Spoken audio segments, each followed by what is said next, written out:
Kabar perceraian Rizkyda dengan Nadia Mustika ini cukup membuat geger publik. Pasalnya, pada Idul Adha kemarin Rizky dan Nadia telah melangsungkan akad ulang. Namun, tampaknya baik Rizky maupun Nadia sama-sama sepakat untuk berpisah.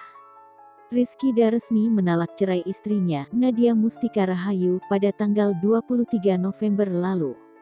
Menanggapi kabar tersebut, Ibu Rizkyda, Siti Aisyah, buka suara. Tak bisa dipungkiri, Siti Aisyah mengaku hatinya hancur dengan keputusan anaknya. Meski begitu ia tak bisa berbuat banyak. Dirinya hanya mengikuti apa kemauan putranya. Selama ini, Siti Aisyah tak pernah menghalangi keputusan anaknya.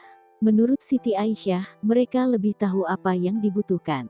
Ia hanya bisa mendoakan yang terbaik untuk anak-anaknya. Sidang perdana telah digelar pada Kamis, tanggal 2 Desember tahun 2021, lalu dengan agenda mediasi.